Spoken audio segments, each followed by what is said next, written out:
o alguno de los grupos.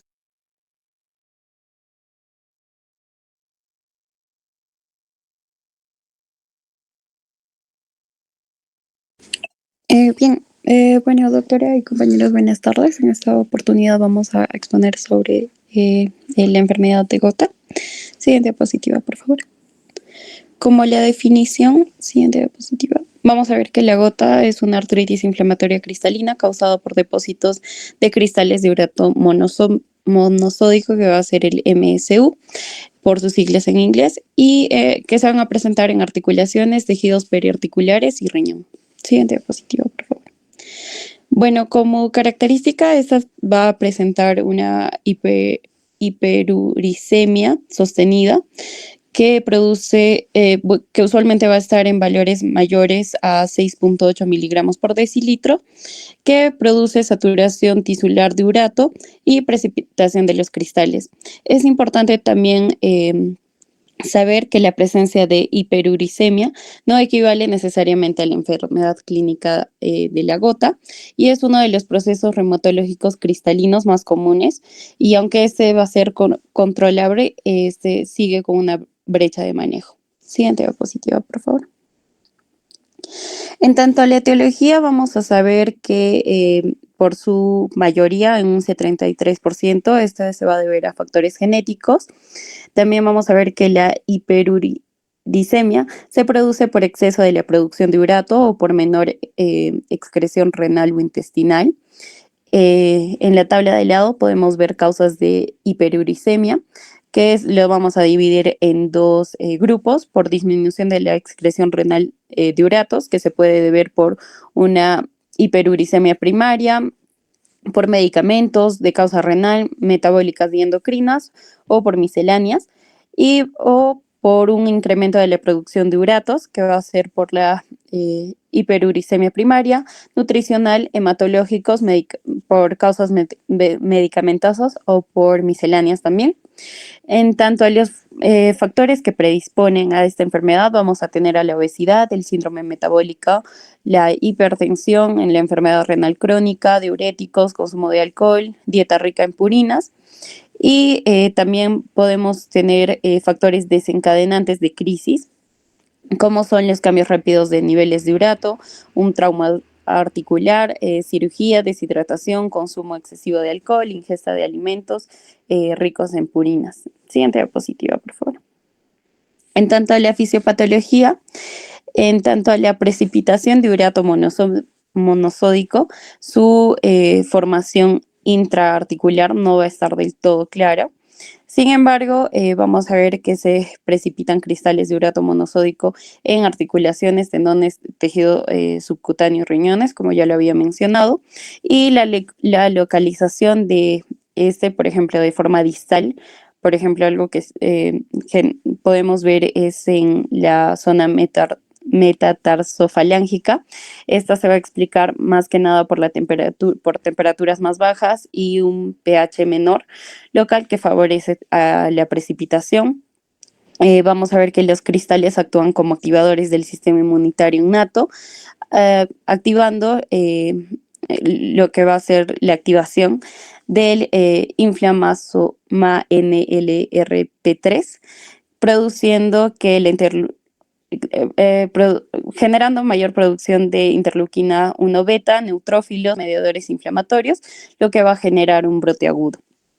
Y que con el tiempo el depósito continuo de cristales puede llevar a tofos, daño articular crónico, nefrolitiasis y nefropatía de urato. Siguiente diapositiva, por favor. En tanto a la epidemiología, vamos a ver que la prevalencia de la gota varía ampliamente, desde menor a 1% o mayor a 1% hasta 6,8%, dependiendo de la población y de los criterios. Como ya he mencionado, hay factores de riesgo, ¿no? Como la diabetes, la obesidad, la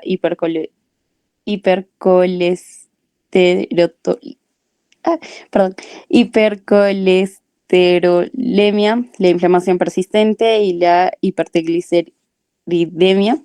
Va a haber una prevalencia en hombres, relación de 10 a 21, En mujeres suelen desarrollarla después de la menopausia. La incidencia estimada es entre 0.58 a 2.89 por 1.000 personas al año, y el incremento en la prevalencia global está en parte vinculado al aumento de la obesidad, hipertensión, enfermedades renales, síndromes metabólicos, y los pacientes con gota tienden al incremento de riesgo cardiovascular, renal y metabólico. Siguiente diapositiva, por favor. Vamos a ver etapas de progresión en la gota. Vamos a encontrar con 4 etapas. La primera etapa van a ser niveles altos de ácido úrico. En la segunda etapa va a ser el caso de una gota aguda, donde los síntomas comienzan a aparecer, provocando dolor. En la tercera etapa vamos a ver una gota intercrítica, que son periodos de remisión entre los ataques de gota, y finalmente en la cuarta etapa vamos a ver una gota crónica, donde el dolor de la gota va a ser frecuente y se forman los famosos tofos, ¿no? En las articulaciones más que nada. En el cuadrito que está un poquito más abajo también son la clínica que se presenta, ¿no? En los 4 estadios o en las 4 etapas de la gota. En el estadio 1, como ya mencioné, va a haber una hiperuricemia asintomática. En el estadio 2 va a haber una fase aguda donde ya puede presentarse los síntomas. El dolor, va a haber una monoartritis aguda, intermitente. En el estadio 3 va a ser un periodo, como ya mencioné también, van a ser periodos de remisión. Y en el estadio 4 va a ser una gota crónica, donde vamos a ver los tofos. Siguiente diapositiva, por favor. Bien, ahora vamos a hablar sobre el ataque agudo de gota. En tanto a la clínica va a ser el 90% es monoarticular, el inicio va a ser súbito, de prevalencia se va a generar en la noche. Como primera presentación va a ser en la zona metatarsofalángica, y el 50% inicia con podagra, y se va a presentar con una articulación con eritema, y esta va a ser caliente, va a haber dolor intenso, edema, eritema, calor, hiperestesia, fiebre ligera y leucocitosis en líquido articular. Un pico máximo de dolor se va a llegar entre las 24 a las 48 horas. Siguiente diapositiva, por favor. En tanto a la clínica, en casos de gota crónica, vamos a ver, estos son ejemplos de gotas tofácea, que ya se van a presentar los tofos, como vemos en las imágenes. Y en tanto a las características, vamos a ver los depósitos sólidos de urato con inflamación crónica y daño tisular, los tofos que se ven en las imágenes, que estos van a ser visibles y palpables. Estos se van a presentar a nivel de las orejas, articulaciones, tendones. También vamos a ver piel adelgazada con coloración amarillo blanca, y esa no va a ser translúcida. Y en tanto a las complicaciones, vamos a ver inflamación extensa que se puede simular a dactilitis, osteomelitis u otras patologías, y destrucción ósea o articular en casos graves, ¿no? En caso de que el paciente, por ejemplo, no siga el tratamiento, que pueden llegar a amputaciones. Siguiente diapositiva, por favor.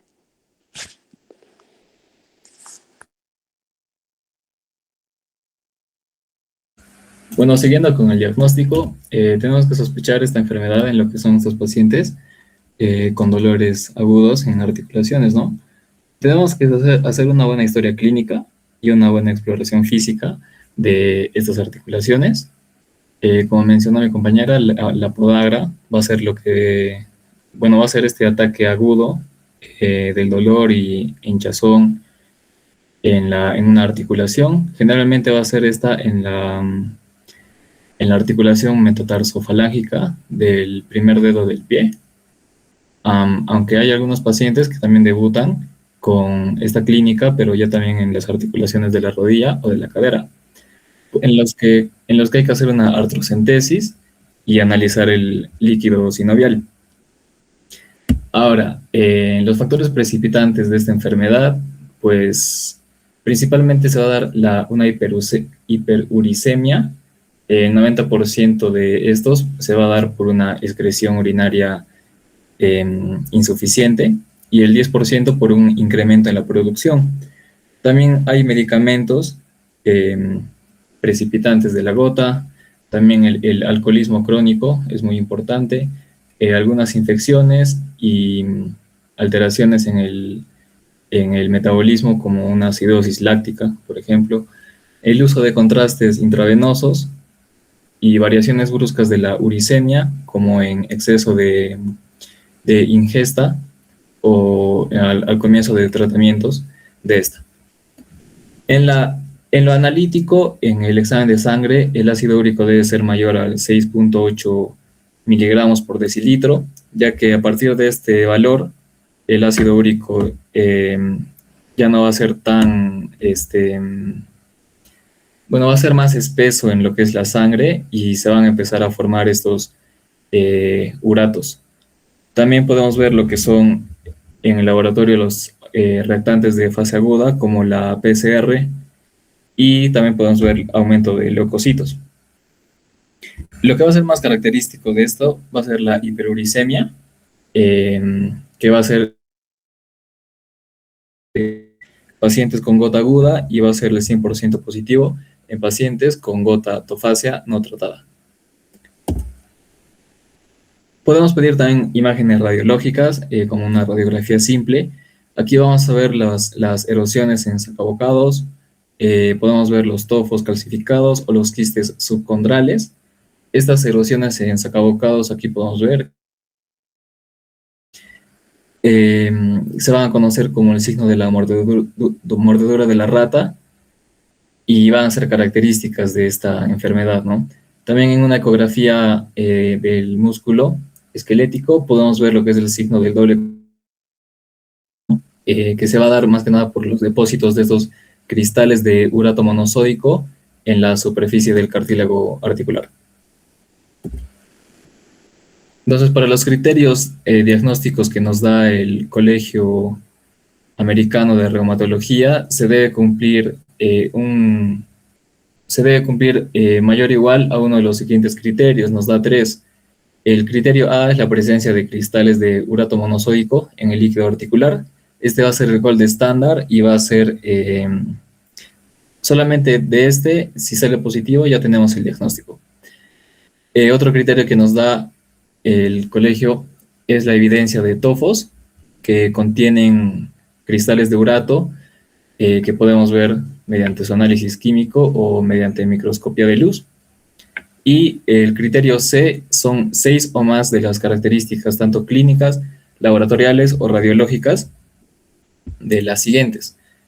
Por ejemplo, un ataque de artritis aguda, una inflamación máxima aguda, un ataque de monoartritis, enrojecimientos observados en las articulaciones, dolor o inflamación en la primera articulación metatarsofalágica, un ataque unilateral de esta también, un ataque unilateral de la articulación tarsal, presencia sospechas de tofos, hiperuricemia, como ya mencioné, más de 6.8 miligramos de decilitro, una inflamación asimétrica en una articulación observada en imágenes radiológicas, los quistes subcorticales sin erosiones y un cultivo negativo de líquido articular para microorganismos durante el ataque, lo que la va a diferenciar de una artritis séptica, ¿no? Y también tenemos unos criterios que nos da la Asociación Americana y la Asociación Europea, el del 2015. Aquí debemos incluir primero a los pacientes con al menos un episodio de hinchazón, dolor o sensibilidad en una articulación periférica o bursa. En estos pacientes, si está disponible, pues se hace el análisis urolítico y si vemos la presencia de cristales del urato monosódico, ya tenemos el examen. Si no tenemos disponible esto, debemos pasar a los criterios clínicos, laboratoriales de imagen, que cada uno nos va a dar un puntaje, según sea en el caso del paciente, y llegando a un puntaje de 8 o más es que hacemos el diagnóstico. Aquí hemos puesto un cuadrito con algunos diagnósticos diferenciales. El que voy a resaltar más que nada es la artritis séptica, en donde podemos ver estos parámetros. Los más importantes son los que subrayamos con las flechitas. El aspecto del líquido sinovial en la gota va a ser transparente o ligeramente turbio. Sin embargo, en la artritis séptica va a ser más turbio o purulento por la presencia de microorganismos, citoquinas o células proinflamatorias, ¿no? El recuento de células blancas en la gota va a ser de 2000 a 100.000, con un promedio de 20.000 por milímetro cúbico. Y en la artritis séptica va a ser mayor a 50.000 hasta 100.000 voy a ver. Los cristales en la gota va a ser positivo, como ya mencioné, es el gold estándar del urato monosódico positivo, y en la artritis séptica van a estar ausentes. El cultivo bacteriano en la gota va a ser negativo y en la artritis séptica positivo. También tenemos un cuadrito para diferenciar la gota de la pseudogota. Aquí vamos a ver lo primero los cristales. En la gota, como ya mencioné, el urato monosódico, y en la pseudogota va a ser el pirofosfato de calcio. Estos van a ser diferentes, más que nada por la forma, que en la gota van a ser afilados y van a tener una forma aguda, y en la pseudogota van a ser más romboides en forma de bastón. Algo característico también para mencionar es la localización de las articulaciones afectadas.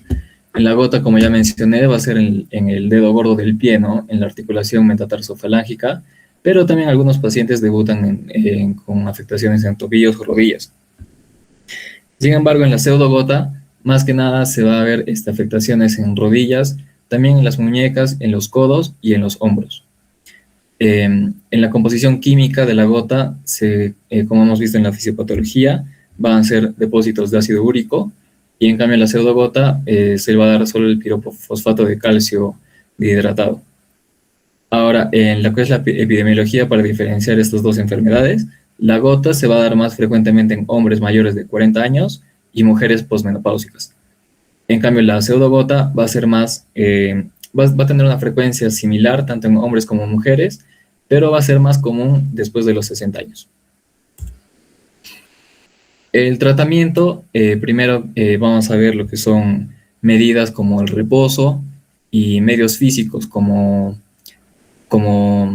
compresas frías o de hielo, o también tenemos que ver lo que son los AINES para el manejo del dolor y de la inflamación. Las guías recomiendan más lo que es el naproxeno y la indometacina. Después tenemos que ver también lo que es la colchicina, que es un tratamiento empírico para los ataques agudos de gota. También los corticoides como la prednisona. También existen lo que son los hipouricemiantes, como el alopurinol, para disminuir los niveles de ácido úrico en la sangre, y el úrico-súrico, que también va a servirnos en esta enfermedad. Entonces, las guías nos indican en el ataque agudo administrar colchicina de 1.2 miligramos. También tenemos que administrar lo que son los AINES, que debemos evitar obviamente en pacientes con insuficiencia renal aguda, con hipertensión arterial o úlceras pépticas o insuficiencia cardíaca. Y los corticoides con prednisona 40 miligramos por día de 3 a 5 días. En cuanto a los hipouricemiantes, podemos utilizar, como ya mencioné, el ácido, el úrico-súrico. Podemos utilizar lo que es el alopurinol, 100 miligramos por decilitro, y aumentar cada 2 a 4 semanas con la evolución del paciente de los niveles de ácido úrico, ¿no? También se están viendo nuevos tratamientos como el Probecenit, sobre todo en pacientes con una buena función renal y sin nefrolitiasis, ya que puede haber complicaciones en estos. Y las colchicinas o AINES, que también disminuyen el ácido úrico como profilaxis después de los ataques agudos. Y para los pacientes con enfermedades crónicas, ya con tofos, el esquema es primero el alopurinol, y si hay un efecto adverso o ineficacia, retirarlo, y también empezar con el febuxostat, que está contraindicado en cardiópatas o con efectos adversos, y mirar lo que es la excreción de ácido úrico en la orina en 24 horas. Y si esta es menor a 600 miligramos, aumentar lo que es la benzbromarona, excepto en pacientes renales. Y si el ácido úrico es mayor a 600 miligramos en orina en 24 horas, ya se deben otras opciones terapéuticas menos frecuentes. Bueno, entonces la pseudogota ya vimos cómo se diferencia de la gota. Esta igual va a ser un depósito de cristales, pero esta de pirofosfato cálcico. También se va a dar lo que es la afectación en una articulación, pero más que nada vamos a verlo en lo que son rodillas, caderas, codos, muñecas o hombros. Esta se va a dar de forma aguda en pacientes jóvenes, pero de forma crónica va a ser más en pacientes mayores a 60 años y sobre todo si son mujeres. Entonces, en el diagnóstico diferencial, pues de la artritis psoriásica, ¿no? Y en las radiografías vamos a ver lo que son igual estos depósitos de cristales. Estos van a ser progresivos, asintomáticos, hasta el momento de una degeneración de la articulación, donde ya se va a ver lo que es esta línea clásica articular y donde ya va a empezar la clínica, ¿no? De inflamación y dolor. Ahora, el tratamiento de la pseudogota, primeros AINES, como naproxeno o indometacina, más colchicina, esto por más de 48 horas. Si el dolor persiste o la inflamación persiste, aumentar lo que son los corticoides, y si no, se pueden aumentar lo que son los FAMES, como el metrotexato. Ahora, hemos puesto estas recomendaciones para evitar lo que son los aumentos de ácido úrico en la sangre y evitar lo que son los depósitos, ¿no? Y evitar la gota. Hay estos alimentos que aumentan el ácido úrico, sobre todo el alcohol, sobre todo lo que son las cervezas, también bebidas azucaradas, las gaseosas, las vísceras de los animales y algunas comidas del mar como pescados, atunes, mariscos. Lo que disminuye el ácido úrico en la sangre va a ser una ingesta moderada de agua, vegetales y frutas, y también lo que es el ejercicio. Esa es la bibliografía que hemos usado, doctora. Gracias.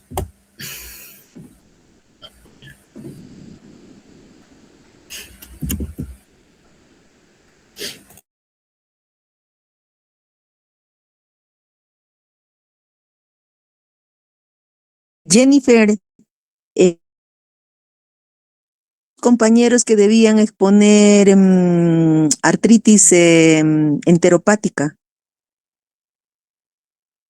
Hablamos la anterior clase de artritis Sí, doctora, sí reactiva. están listos. Sí, doctorita, ahorita lo presentamos, doctora.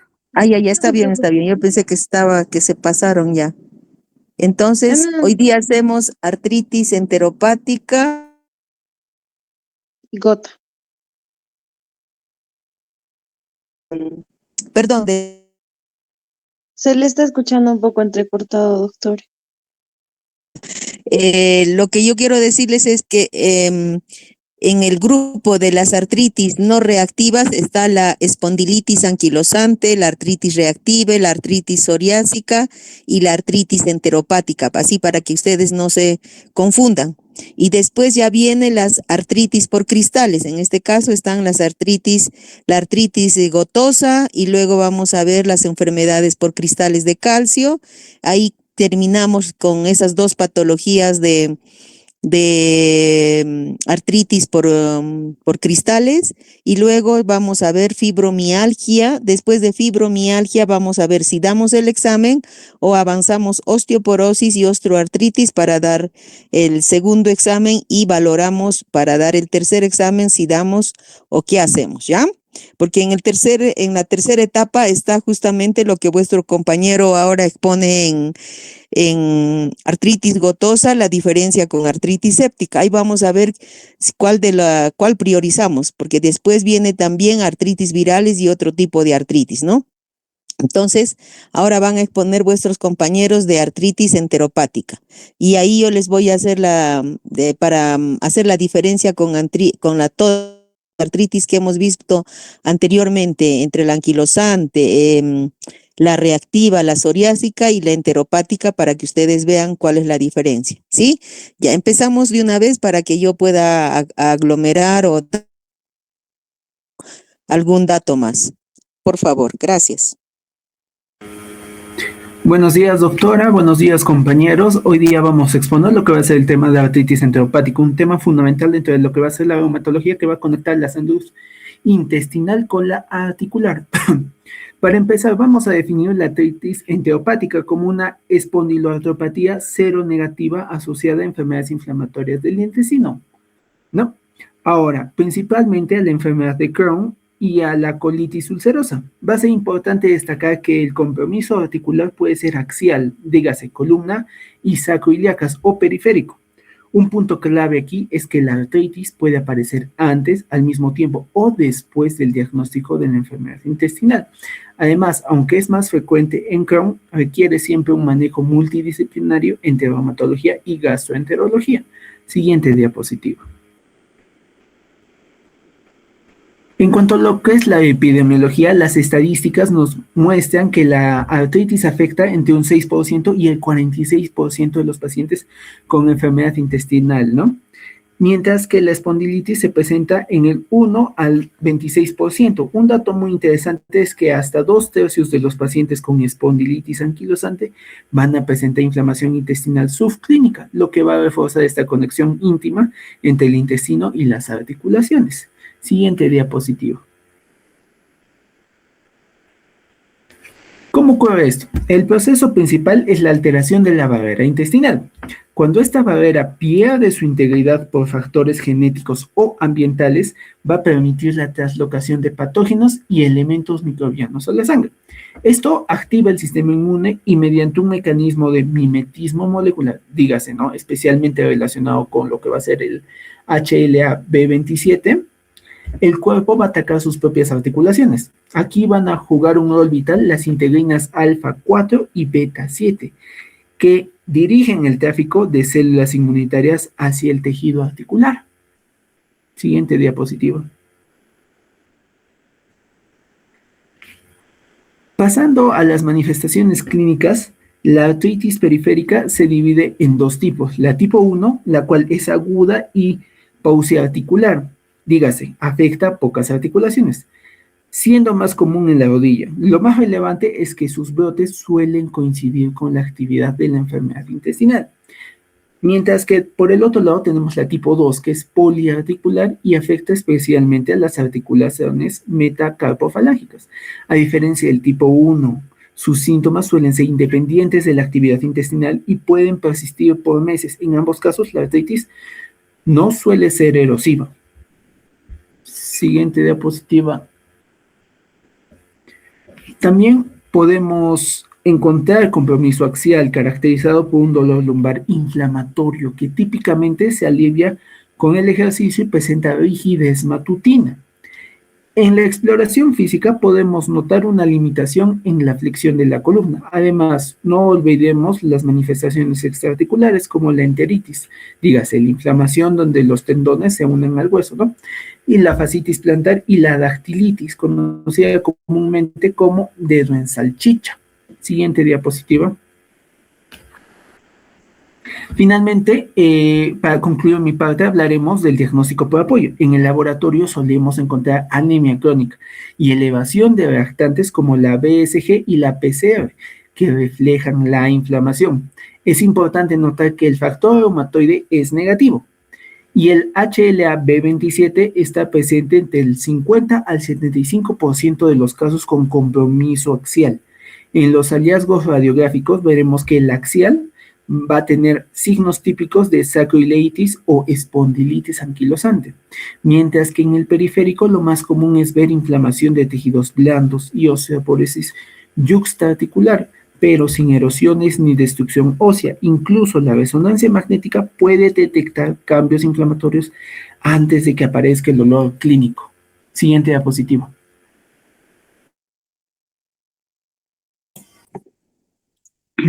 Continuando con la exposición, vamos a hablar sobre los criterios de diagnóstico. En este caso, para el diagnóstico, no, lo primero es la historia clínica.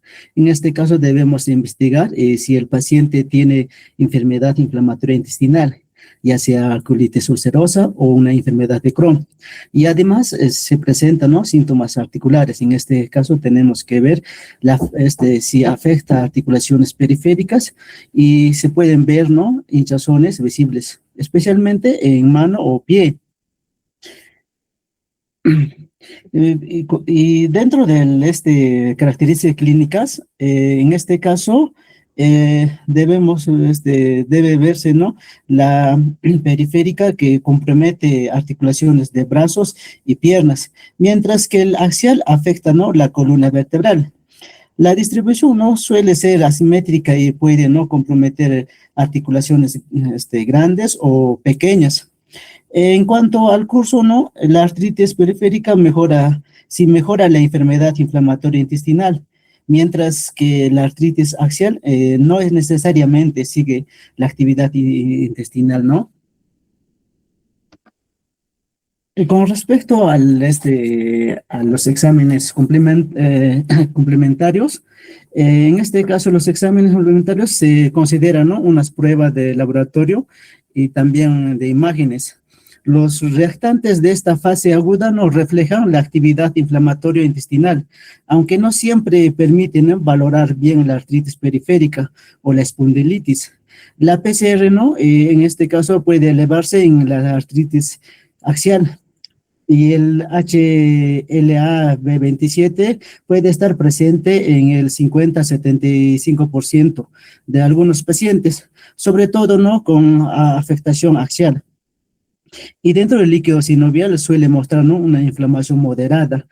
Y bien, y pasando en imágenes, las radiografías de columna, ¿no?, y pelvis puede mostrar, ¿no?, una sacroilitis o un espondilitis, ¿no?, mientras que las radiografías periféricas van a evidenciar, ¿no?, edema de tejidos blandos y cambios inflamatorios sin erupción marcada, ¿no?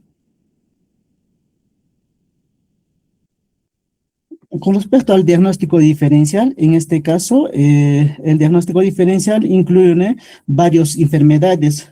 Entre ellos están las artritis reumatoide, la artritis séptica, la gota, la artritis psoriásica y la espondilitis anquilosante y la artritis idiopática juvenil.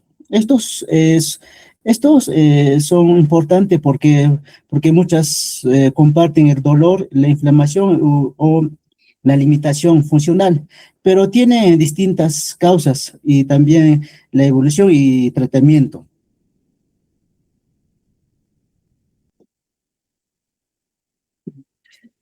Con respecto al tratamiento inicial, en este caso, en este caso de los pacientes con enfermedad inflamatoria intestinal inactiva, el tratamiento inicial incluye, ¿no?, los AINES. Para la mayoría de los pacientes, los inhibidores selectivos de COX-2 como celecoxib y también los AINES no selectivos como naproxeno o ibuprofeno, acompañados no siempre de gastroprotección con inhibidores de la bomba de protones, ¿no? Porque medicamentos como el naproxeno y el ibuprofeno van a dañar el intestino, por el cual tenemos que acompañar con este medicamento, ¿no? Y también una vez que no funciona, tenemos que ir a los corticoides intraarticulares. En este caso, también se debe acompañar, ¿no?, con la fisioterapia. ¿Y por qué? Porque es importante, ¿no?, para poder mantener la flexibilidad y la postura de la columna.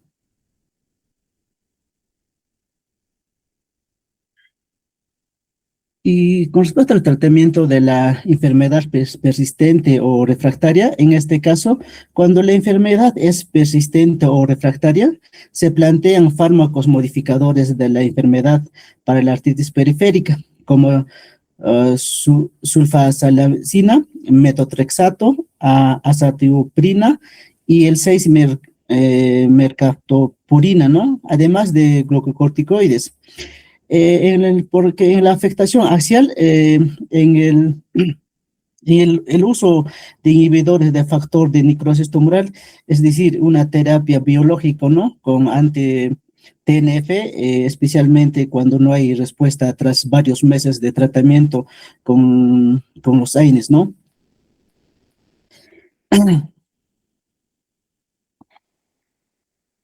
Eh, Continuando con el tratamiento, em, en pacientes con enfermedades inflamatorias del intestino. En este caso, eh, el abordaje se centra, ¿no? Principalmente en controlar las manifestaciones gastrointestinales, porque muchas veces hay mejor la actividad intestinal, mejor también en las manifestaciones articulares. Y el uso prudente también tenemos que tener de los medicamentos de AINE, como selectivos de COX-2, como Celecoxib, en dosis bajas y también debe ser tratamiento en poco corto tiempo. Y acá tiene una recomendación que en este caso, en esta patología, mayormente el tratamiento o debe ir, ¿no? O paralelamente con reumatólogo y también con un gastroenterólogo, ¿no? Para que así pueden atacar o solucionar de las dos partes esta enfermedad.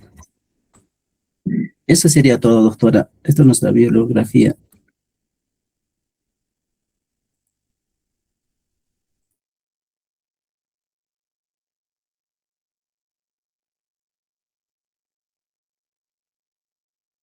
¿Me escuchan? Sí, ¿No doctora, me escuchan? recién se les Ya, escuchó. muy bueno. Acá la diferencia o la similitud con en este caso, Doctora, se le está escuchando un poco entrecortado.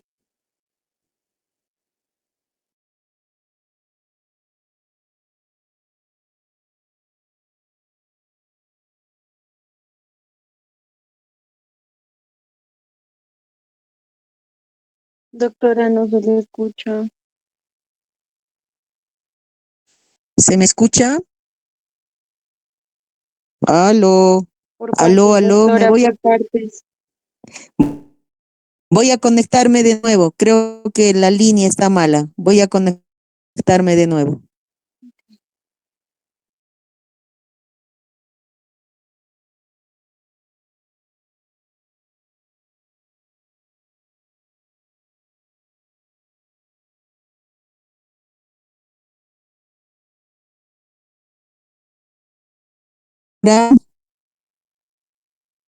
Sí, doctora. Bueno, lo único que es que quiero resaltar parece que la línea por el centro. Referencia en este caso es para que lean. No, doctora, no se le escucha.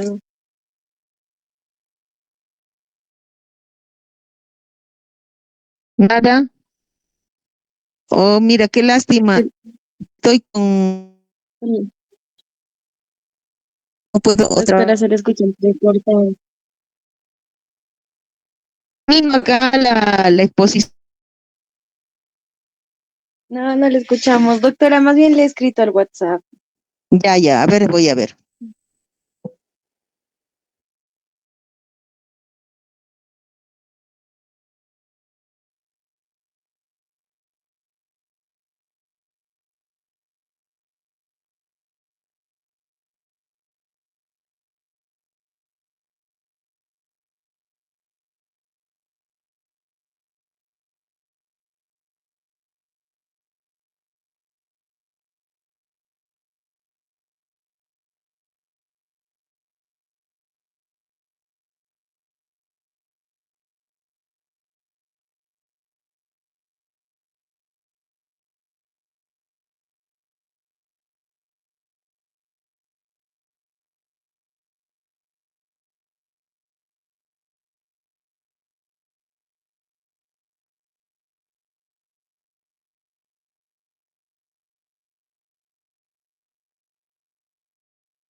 chicos, ya que la doctora no se le está pudiendo escuchar esto un poquito, vamos, hay un grupo que todavía quiere exponer hoy, entonces vamos a avanzar con ese grupo y el día lunes la doctora va a dar el alcance y va a acoplar un poco más o va a acotar un poco más acerca de lo demás.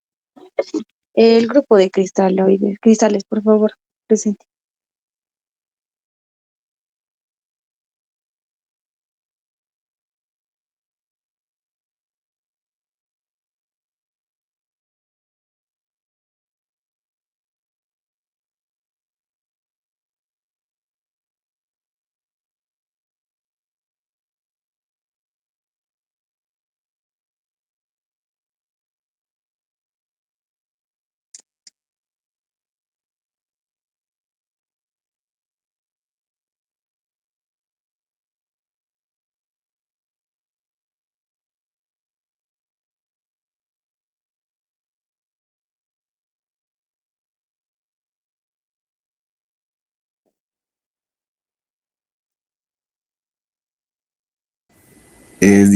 Disculpe, ¿se me escucha? Sí, sí, sí, sí, Jair. Ya, ok, gracias. Bueno, ahora vamos a tocar el tema sobre lo que es, ya lo mencionaba, enfermedades por cristales de calcio, el cual adonda nuestro índice algunos temas específicos, ¿no? Una de esas sería la artritis por oxalato de calcio, la artritis por hidroxiopatita de calcio y la artritis por oxalato de calcio. Tenemos principalmente a lo que es la artritis por oxalato de calcio. Bueno, esta es una enfermedad en realidad por causa de depósitos de pirofosfato de calcio, ¿no? Ahora, esta en realidad es la coexistencia de la artritis, que en realidad tiene una evidencia de depósito de pirofosfato de calcio dihidradato dentro del cartílago articular, el cual también dentro de esta tiene una epidemiología interesante, ¿no? La cual afecta más que todo en varones y mujeres, ¿no? Es igual. Ahora, en mayores de 50 años y principalmente en lo que es la población europea y blanca estadounidense. Dentro de lo que es la etiología, esta es idiopática, la cual puede causar hemocromatosis, hiperparatiroidismo, hipofosfatemia y hipomagnesemia, ¿no? El cual también tiene afectación en lo que es lo familiar, lo hereditario, ¿no? Dentro de este gen, que es autosomático y el gen dominante, ¿no? Ahora, es también secundaria. Dentro de estas tenemos a lo que es el traumatismo y las enfermedades endocrinológicas. Bueno, la fisiopatogenia. Dentro de esta fisiopatogenia tenemos que, bueno, cómo en realidad se forma y cómo causa una inflamación la enfermedad de depósito de pirofosfato de calcio, ¿no? Como también es comúnmente llamada, ¿no? Pseudogota o condrocalcinosis. En realidad, la idea de esta fisiopatogenia tiene dos fases principales, ¿no? La cual es formar o la formación de los cristales de esta patología por culpa de los condrocitos y los cristales que activan la inflamación. En realidad, hay la presencia de condrocitos y pirofosfato, la cual, bueno, vendría a preguntarnos de dónde sale este problema, ¿no? En realidad, los condrocitos son estas células que se presenta dentro de lo que es el cartílago, ¿no? En dos tipos de condiciones, el cual producen pirofosfato dentro de lo que es la generación a partir del ATP extracelular y el pirofosfato que es un inhibidor, ¿no? Que en realidad es normalmente evita el cartílago que el cartílago que se calcifique, ¿no? Esta previene principalmente lo que es la mineralización dentro de lo que es la matriz normal del cartílago, ¿no? Entonces, ¿Por qué esta enfermedad? O bueno, la pregunta es entonces, ¿por qué se enferman, ¿no? Las personas, ¿no? ¿O por qué causan estos daños dentro de la articulación? En realidad esta patología es por exceso del pirofosfato, ¿no? En realidad esto ocurre, ya como ya mencioné, dentro de lo que es la edad mayor de 50 años, la genética, como ya mencioné, la hipomagnesemia, hiperparatiroidismo y lo que ya mencioné. En realidad este condrocito, que vendría a ser un condrocito viejo o enfermo, realiza una, o cómo le explico, bota demasiado pirofosfato al líquido extracelular, causando esta o realizando cristales. ¿Y cómo se realizan estos cristales? Lo principal es por el pirofosfato extracelular, el cual es mayor o sube por los condrocitos disfuncionales, y la presencia de calcio, ¿no? Que siempre hay calcio en el líquido articular, y la alteración de matriz, el cual, bueno, se va de la mano con lo que es la edad del cartílago, que se degenera y pierde proteoglicanos. Ahora, tenemos las manifestaciones clínicas, el cual dentro de esta patología tendría algo asintomática, ¿no? Se puede ver en la imagen una condrocalcinosis, lo que ya mencioné, y una osteoartritis, ¿no? Que vendría a ser asintomático. Tenemos la artritis aguda por cristales. Ahora, esta principalmente anteriormente, como ya mencioné, anteriormente es llamada o llamado como pseudogota.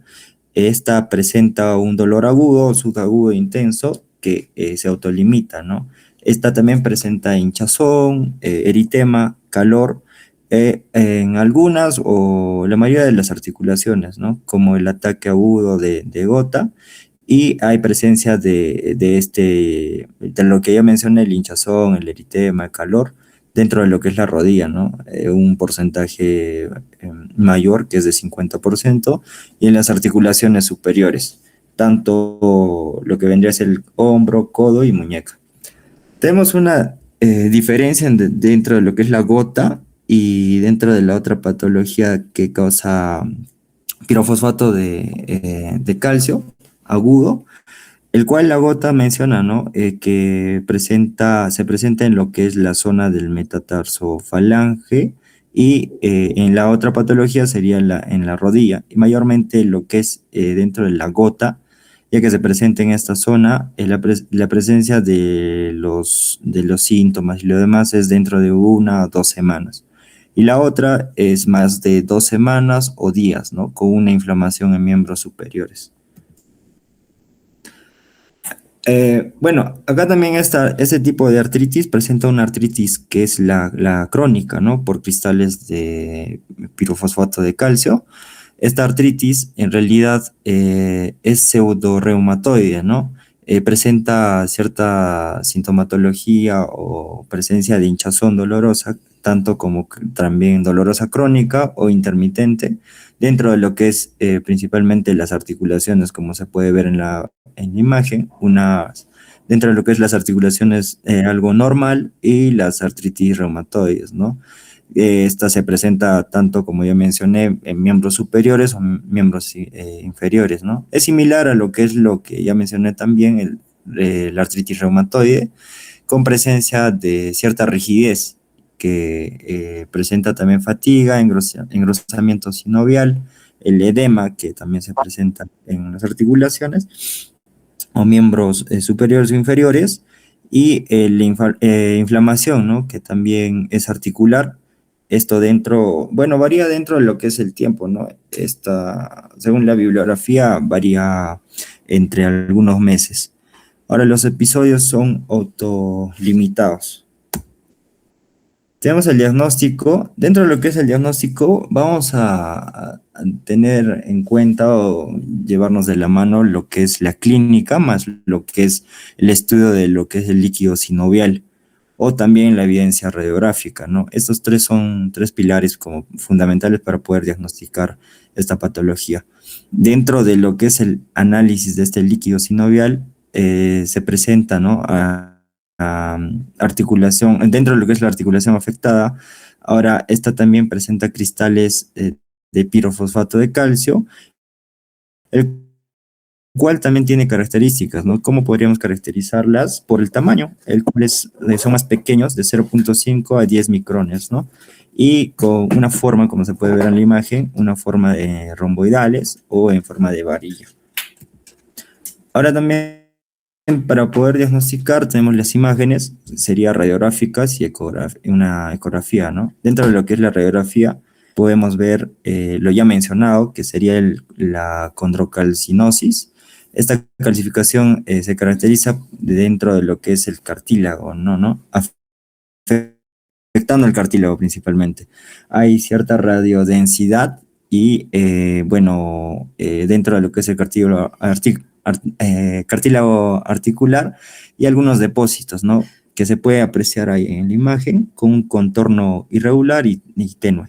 Y algunos cambios degenerativos, como ya mencioné también, algunos formaciones de osteofitos, el cual también causa una osteoartritis, ¿no? Y quistes subcondrales. En la ecografía podemos ver principalmente regiones ecoicas, redondeadas con forma amorfa y a menudo con sombra acústica, ¿no? Dentro de lo que es los miembros inferiores y sería la rodilla principalmente, ¿no? Y los tendones.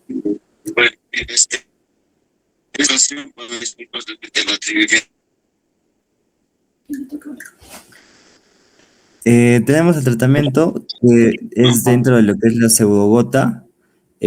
Vamos a ver acá principalmente lo que es el tratamiento dentro de lo que es la pseudogota, la aplicación de hielo o compresas frías, ¿no?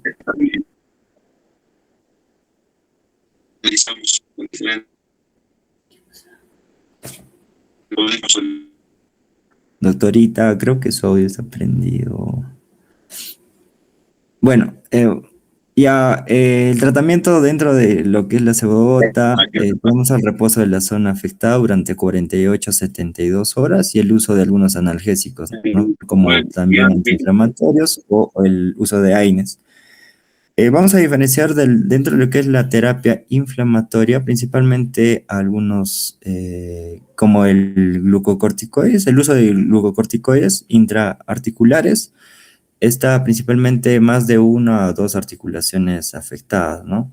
Usando principalmente lo que es la acetónido de triancinolona, 1 mililitro o 40 miligramos, ¿no? Está mezclado principalmente con 1 o 2 mililitros de lidocaína al 1%. Eso tomando en cuenta dentro de lo que es la terapia inflamatoria. Tenemos otro tipo de tratamiento también dentro de la terapia inflamatoria, los glucocorticoides sistémicos y el uso de los AINES. En estos glucocorticoides sistémicos tenemos la prednisona, que es usada con otro glucocorticoide oral, que vendría a ser el equivalente, ¿no? En dosis de 30 a 50 miligramos una vez al día por 5 a 10 días. Ahora también, como ya mencioné, los AINES. Vendría a ser el uso como, por ejemplo, el naproxeno, 500 miligramos 2 veces al día. Estas, bueno, es opcional, ¿no? En otras opciones se puede usar este tipo de AINES y, a 3 a más articulaciones afectadas, ¿no? Ya, tenemos a la colchicina, que es usualmente el más, perdón la redundancia, pero la más usada, ¿no? La colchicina. Esta afecta a 3 o más articulaciones. El uso de esta colchicina es de 1.8 miligramos de colchicina en las primeras, habitualmente en las primeras 24 horas del tratamiento. Tenemos la terapia antiinterleucina 1, que vendría a ser principalmente la aniquira y la canakinumab, que en realidad no se puede, o bueno, no toleran los glucocorticoides, ¿no? Si es que no se tolera, se puede usar este tipo de tratamiento, como también con la colchicina. Ahora, dentro de lo que es el tratamiento de artritis inflamatoria crónica, yendo a lo que es crónico por cristales pirofosfato de calcio. Tenemos a los AINES también, ¿no? Estas vendrían a ser en dosis bajas, como el anterior. Bueno, pues se podría usar también lo que es el naproxeno, 250 a 500 miligramos 2 veces al día, en casos de artritis inflamatoria crónica, ¿no? Ahora, hay un uso de segunda línea de algunos otros fármacos dentro de lo que es los glucocorticoides, que se usa la prednisona en dosis que no excedan más o de 7.5 a 10 miligramos diarios. Y otra opción sería la hidroxicloroquina, que vendría a tener se puede dar 200 miligramos 2 veces al día por 6 meses. Esto tomando en cuenta lo que es la segunda línea y los anteriores tratamientos, ¿no? O el anterior tratamiento que vendría a ser lo que es dentro de lo que es la terapia inflamatoria. Y la segunda línea sería glucocorticoides y la hidroxicloroquina.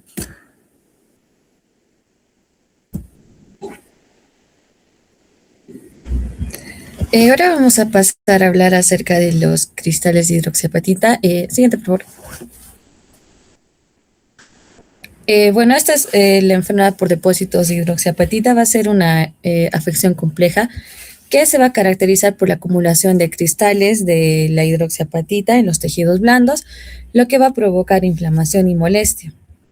Esta enfermedad también es conocida como tendinosis calcificante, bursitis calcificante y reumatismo por hidroxiapatita.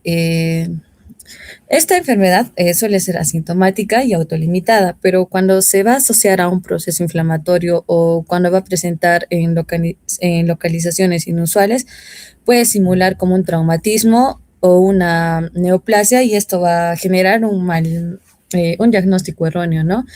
En cuanto a la patogenia, la etiología precisa de esta enfermedad es desconocida, pero el desarrollo, o sea, hay como una investigación donde se da, ¿no?, que a través de 4 mecanismos patogénicos primarios se puede dar esta enfermedad. Uno que es la calcificación degenerativa, la calcificación reactiva o mediada por células, el proceso similar a la osificación endocondrial y la diferenciación errónea de las células madres derivadas de tendones. Siguiente, por favor. En cuanto a la calcificación degenerativa, esta va a representar la primera hipótesis, ¿no?, en el desarrollo de esta enfermedad. Y según esto, se da por el depósito de material calcificado cuando puede ser provocado por un daño localizado ya sea en el tendón, y que se puede relacionar a una isquemia vascular o un traumatismo repetitivo. En este caso, la isquemia vascular va a describir lo que es un déficit en el suministro de sangre, lo que va a provocar una insuficiencia de oxígeno y glucosa necesario que va a estar para el metabolismo celular. Por ende, los tendones puede ser una consecuencia de múltiples factores, ¿no?, como lesiones físicas, esfuerzos repetitivos o afecciones médicas que van a obstruir la circulación sanguínea.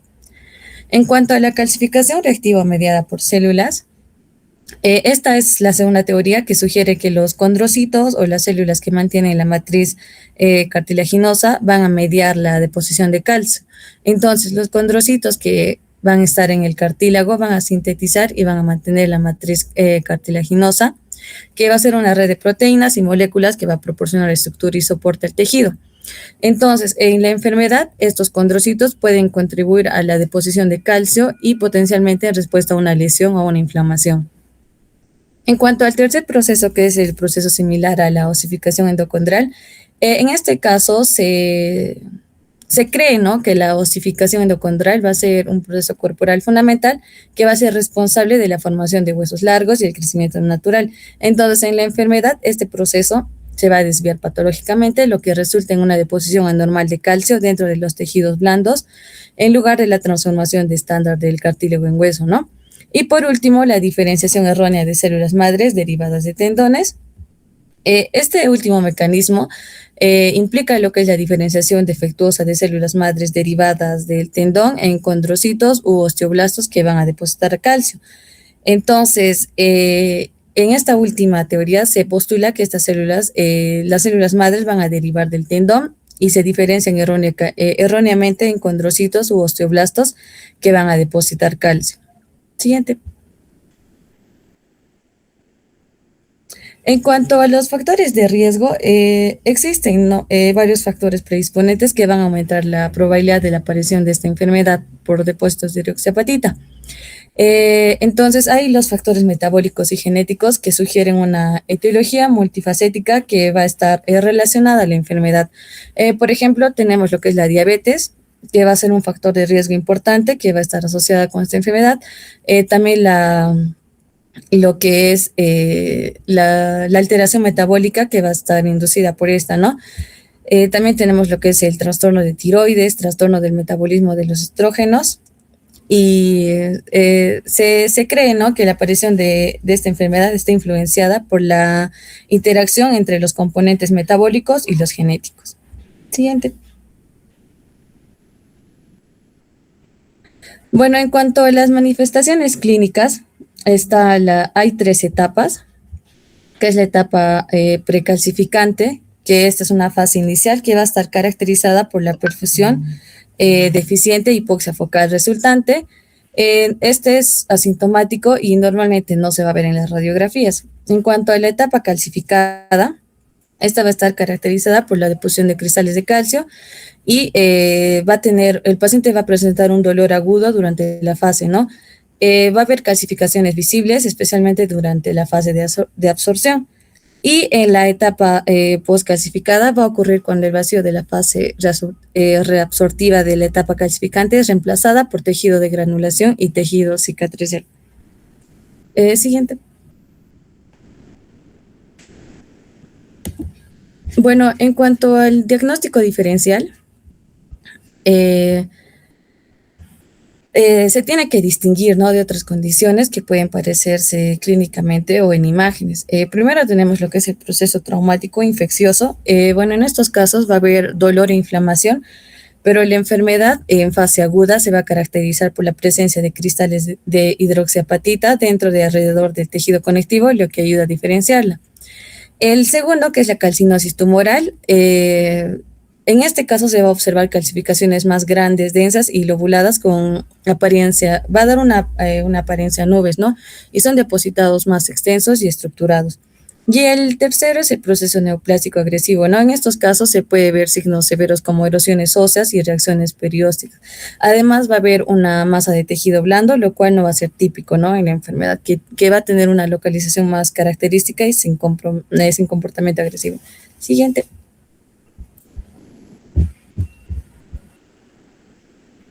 Bueno, en cuanto al tratamiento, el tratamiento de primera línea, que va a ser el tratamiento conservador, en este caso se va a usar medidas simples, ¿no?, como el reposo, fisioterapia y medicamentos como los AINES, la colchicina, que van a ayudar a disminuir el dolor y la inflamación. Luego tenemos la terapia con ondas de choque, que en este caso se utiliza ondas sonoras para romper los depósitos de calcio y facilitar que el cuerpo los reabsorba. Y por último, el tratamiento quirúrgico, que se va a dar en casos más graves cuando no va a haber la mejora con lo anterior. Entonces se puede realizar una cirugía, ¿no?, lo que es la artroscopía, que va a ser para eliminar directamente los depósitos. Siguiente.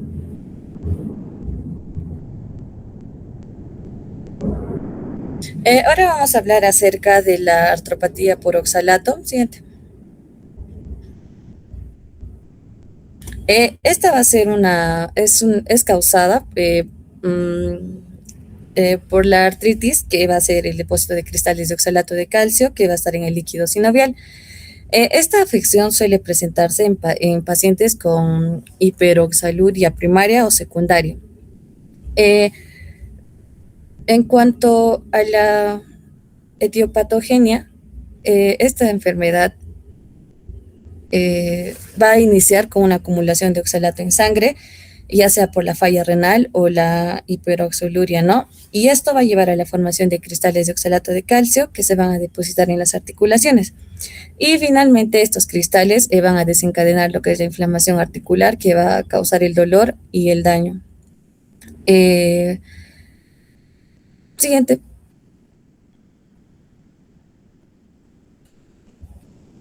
Bueno, en cuanto a las manifestaciones clínicas, esta enfermedad suele presentarse como una poliartritis o una oligoartritis que puede ser aguda o crónica.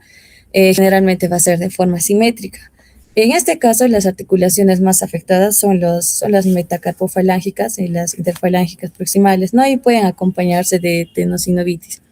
En cuanto vamos a tener como una fase aguda que se va a caracterizar porque el paciente va a manifestar dolor intenso, inflamación y va a tener limitada la movilidad va a ser como similar a otras artritis por cristales.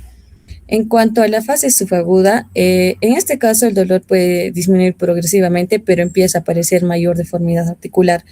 Y en la fase crónica se va a observar cambios más estructurales como contracturas y flexión fija de las articulaciones. Se va a dar principalmente en las manos, que va a estar limitada la función, ¿no? Siguiente.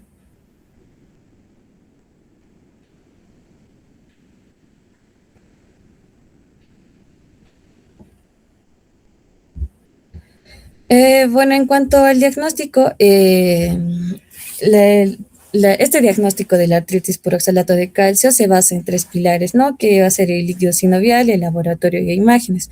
Primero, lo que es el análisis del líquido sinovial, que este es fundamental, va a ser el método importante que nos va a confirmar, ¿no? Y en este caso se va a observar la presencia de cristales de oxalato de calcio que pueden tener forma variable, como lo que es la bipiramidales o en forma de sobre. Estos cristales van a presentar birrefringencia positiva en luz polarizada, lo que va a ayudar a diferenciarlo de otros cristales. También se puede encontrar aumento de leucocitos, lo que va a indicar un proceso inflamatorio activo, ¿no? Luego tenemos el estudio del laboratorio, que en sangre y orina se pueden encontrar niveles elevados del oxalato y nos va a apoyar al diagnóstico. En este caso también suele ver alteraciones renales como elevación de urea y creatinina, especialmente en pacientes que van a tener enfermedad renal crónica.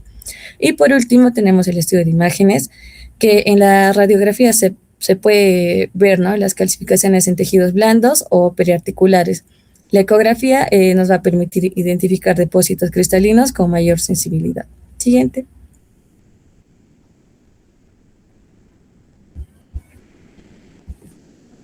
Bueno, y en cuanto al tratamiento, primero empezamos con los AINES, ¿no? Que se va a dar una dosis baja, como por ejemplo en la Proxena de 250 a 500 miligramos, que va a ser 2 veces al día. La colchicina, que va a afectar 3 o más articulaciones, se puede dar 1.8 miligramos de colchicina en las primeras 24 horas de tratamiento. Los glucocorticoides intraarticulares, cuando va a haber una afección de más de una o dos articulaciones, ¿no? Se puede dar el acetino de tremisinolona.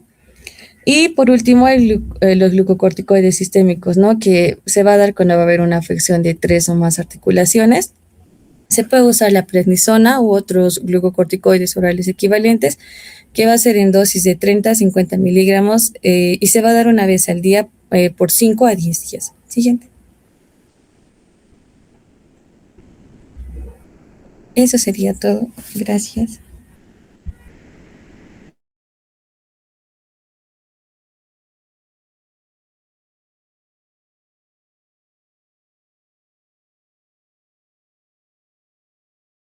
O no tan buena.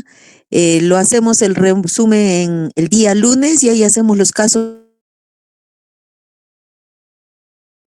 y nos vemos el lunes. Gracias, doctora. Muchas gracias.